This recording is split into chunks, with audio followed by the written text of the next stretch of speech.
Yeah, we ticked a few boxes that way. So it was, we were going to get a response from Cairns, and that they played fairly well in the first quarter. They shot the ball extremely well, and they played the zone the whole first half, and very similar to up in Cairns. And then we were able to turn the intensity up defensively in the second and third quarters. How important was it to finally be able to put the game to bed and not have to use blokes who have had a big workload in the past week? Yeah, that's especially with John and Bryce. Bryce twinged his grind there. Well, he did it the other night at Brisbane and slipped on the floor. So we're just going to see how that is at the moment. But I was really happy for John just to find that weakness mid-range game, just being consistent with that, and then Will. Had a really big impact on the defensive end, which we want with their rebounding, with intimidating a few shots. So we ticked a few boxes that way.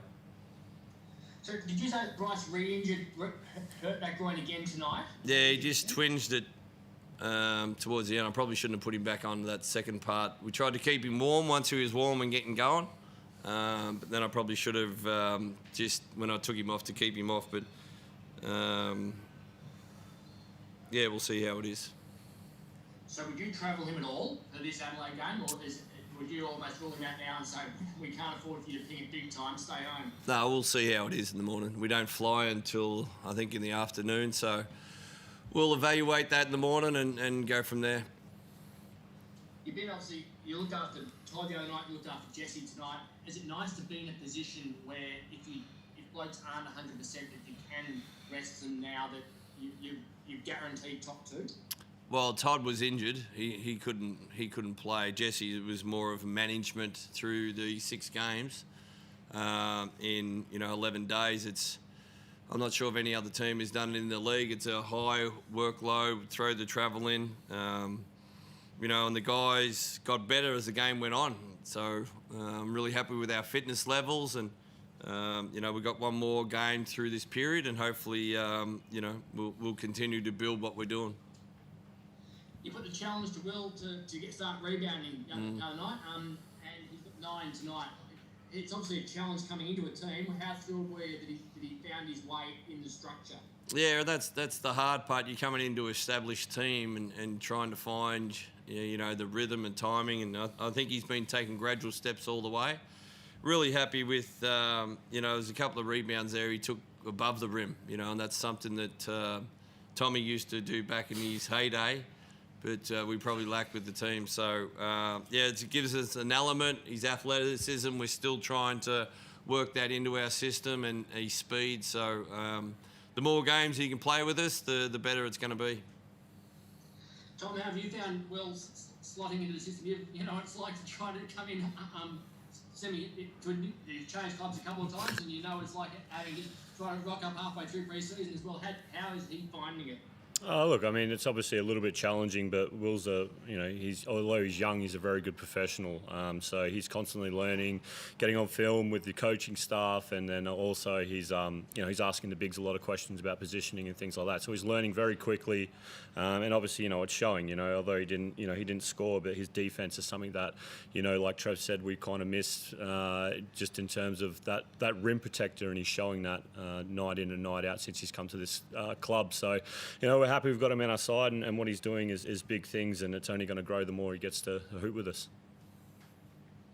Go Pikey. Yeah, Tommy, good to see you out there playing good minutes. I guess you didn't know what to fully expect probably when you joined the team late for this season, but now heading towards the playoffs, you're getting out there, playing 13 minutes, playing an important role. You must be enjoying it. Yeah, I definitely am. It's the role I'm playing within this group's different to what I was previously, and I'm really relishing it and enjoying, getting to work with Will and Mooney and Bear as well. And it's easy to fit in with a team like this. It's kind of like riding a bike when you join the team again. If you've already been in it before, you know your position, you know what's expected of you. So it's a fairly easy transition, and when your number's called, you just get ready to go. And tonight mine was a bit bigger than what it was previously, and it's just about guys stepping up. That's what makes championship teams. you never know. You might never get a chance to go into battle with Nate again. Did you enjoy a little bit of time out there against him once more? Yeah, me and Nate get along really well. Obviously, being ex-teammates, there's a lot of talk going on out there between us, but it's always good fun, and you always come off a little bit sore when you play Nate. And Trev, what are you cautious of now, given how tough this schedule has been, how hectic it's been? What are you cautious of now, getting ready for Sunday's game? Yeah, I just we're just playing the right way, and it's fantastic that we're locked into the playoffs, and I think that win tonight locks us into the top two. And if you had said that pre-season before the game started that you would have got the top two position, we would have said, where do we sign? So that's a fantastic effort from this group, and now we want to build momentum and get in a bit of rhythm, and we'll use these remaining 4 games to do that, and we'll be under some fatigue elements on Sunday, but that's how you get better, how you get stronger, and how you develop. Tonight was your 450th game, and I know that you're not one to reflect a whole lot, and it's probably not a great time for you to reflect, but and I guess there's some of us like maybe you've been dealing with questions like this for 15 years now as well. But I mean, I guess when you look back 20 years, you would have dreamed of being able to make a career as a career coach in the NBL, and now to get to a mark like 450 games, you must sometimes, I guess, shake your head.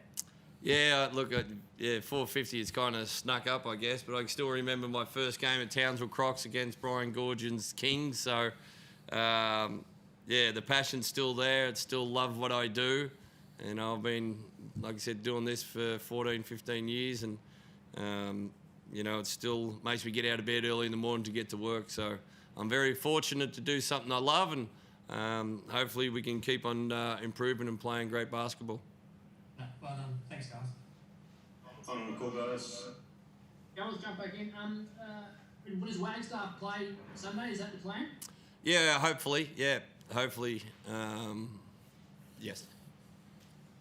And the opportunity that the young guys got tonight, we heard your time out where you said if you want to play big time, step up to the big time. Like, they haven't had many opportunities together on court. When they do, how important is that for their development at this level? Yeah, I guess it's harder and I'll just isolate Taylor Britt. He wasn't allowed to play, been in New Zealand, couldn't play in the NBL 1 in the State League. So he's coming in there and we haven't practiced in the last week. So these young guys practice every day for us when we're running, and it was a great opportunity to put them all out there. And we had all our DPs out there, and our two youngest guys, Wani and LT, and John's only 23. So to put that under 23 team out there was we don't get that many options, so it was a great thing.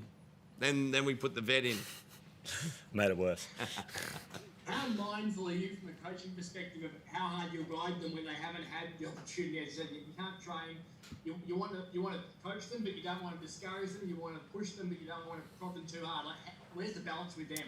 Yeah, and I'm probably a little bit hard on them towards the end, but that's the level. It's a dog eat dog business. It's a professional athletes going at it, and I know it's hard coming off on the bench that you're cold for an hour and a half, but it's mentally upstairs too, and preparing yourself for that opportunity and to grab that opportunity when it's there. And they got a little bit of a glimpse of that tonight.